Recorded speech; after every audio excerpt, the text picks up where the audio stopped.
Hello world, what's good YouTube? It's your boy back with another video.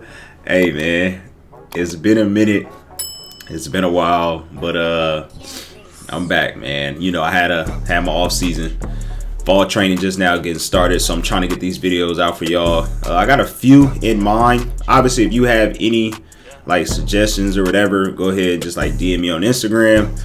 Let me know what videos y'all want to see, and then I'll definitely try to get to them. So, you know, I've been like, I want to say off and on because it's a lot that goes into these like YouTube videos, you get what I'm saying, like from copywriting to things like that. Like I done had videos that I had out for y'all and then they get copyrighted, they get took down. So, you know, that whole process is kind of frustrating, you know, doing videos and working hard to do that and getting them out for y'all and then they get took down. So I just hope y'all, you know, understand that part. But other than that, y'all see what we reacted to, man.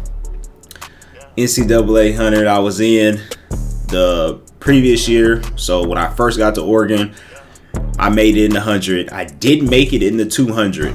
So I made it in the 100, didn't make it in the 200. I came in fourth. I think I ran like 10. That day was like low-key slow. So the prelim I ran 10:04, and then the final I ran like, I want to say like 10:2 or something like that. This was before they tore down Hayward Field. And so, boom, you get what I'm saying? Next year I ended up making it in the 1 and the 200.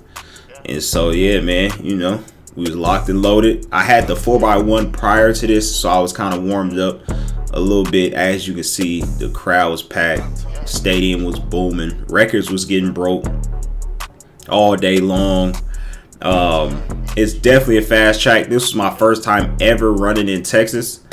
And so, yeah, it was good. So, other than that, man, let's get right into it. You see the boy in the all yellow. Hurdles. Let's see if we can have some more magic in this 100.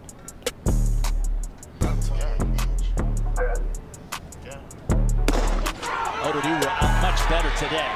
Craven Gillespie right there in the all yellow orange. Here comes Divine Oduduro. It's Oduduro. He's going to win the front end of the double. 10 points for Texas Tech. That was good. But it was all right from the start now. Well, he just got such a better start than he did in the semifinals. He wasn't trying to run anybody down. So when you get out front, you can just hold your position and hold your posture. When you're behind, you're pressing to catch those guys in front of you. Great start by Craven Gillespie.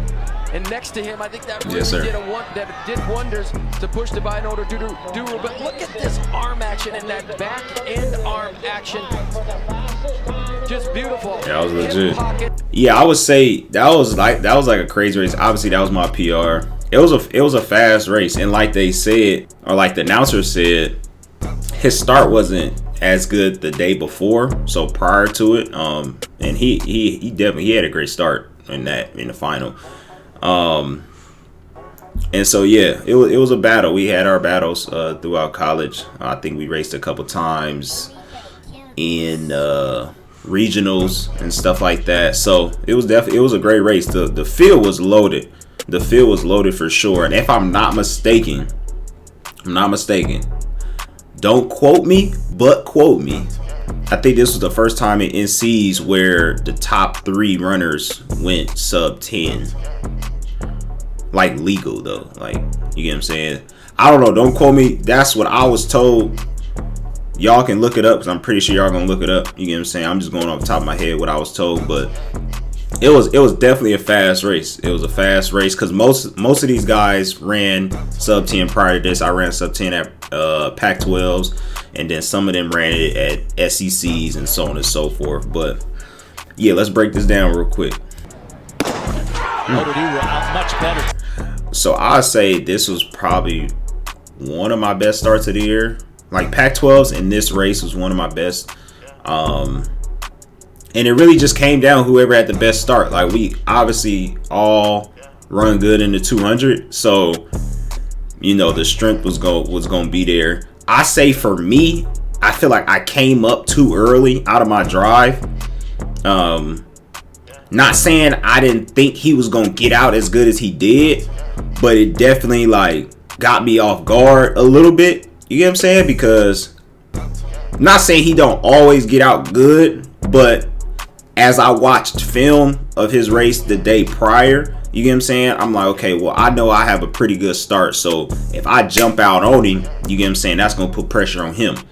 And so when he basically like reverse rolls, you get what I'm saying? Then that made me come out my drive phase a little early. Obviously, it helped because I ran a PR, but at the same time, I think I still could have ran a little faster if I stayed in my drive a little longer. Today. Trayvon Gillespie right there in the all-yellow orange. Here comes Divine Autoduru. And then I start. He's going to win the front end of the double. 10 points.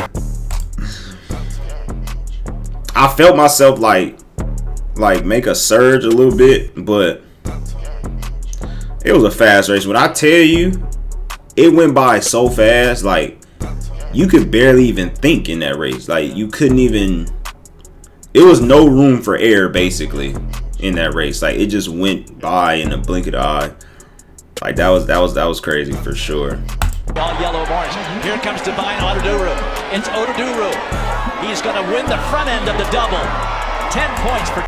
Like man, you can't ask better than that. If you PR and still lose, like obviously the competitive nature in you gonna be frustrated. But you can't really be that mad, you know what I'm saying? Because you put out your best effort. You feel what I'm saying? So that's for all the youngsters as well, like watching this video. Like, don't be too hard on yourself. You get what I'm saying? Like, eventually you going to see that person again. They're going to have to give you a run back. Like, stuff like that. So definitely you don't want to take L's for heart. I feel like that builds character as well. Like, you get what I'm saying? So also, I feel like even like in these types of races, I know it's a lot of college kids that watch my videos and stuff like that. Like it's a lot that goes on behind the scenes that a lot of people don't see going into, especially NCs, like from knowing you might be going pro to knowing that agents is talking to your coaches to knowing that, you know, brands and sponsorships talking to your coaches and so on and so forth. Like, it's like you got to try to put that all behind you and still focus on the race. You know what I'm saying? Like, you don't want to start looking too far ahead because that's when you get sidetracked and that's when you really can't focus on the race. And for me, honestly, like, going pro wasn't even in my mindset. Most of y'all probably think it was, but like, I didn't even know, you know what I'm saying? Like, I really just started to get in the field of like the track world, if that makes sense. Like for me, I wanted to play football, so it was like hand in hand. Don't get me wrong, I love track. I know y'all might twist my words and all that, but at the same time, I'm like, I don't know what times, you know, that it get me like a good contract. I don't know, you know, the ins and outs and so on and so forth. So, you know, I'm just going out there, just running, having fun, you know, doing what I do. And so for the people that do know that they want to go pro and the people that do know that this is what they want to do, that just like added more pressure. So I would say for you, my advice would just be going to NCs, going championships, going your state meet or whatever you're doing. Go in there with a clear mind. Don't worry about what's to come after. You get what I'm saying? Like, don't think too far ahead because then you're not focused on the task at hand. You get what I'm saying? So that'd be my advice to y'all. But that's that. Man, that was definitely a crazy race for sure.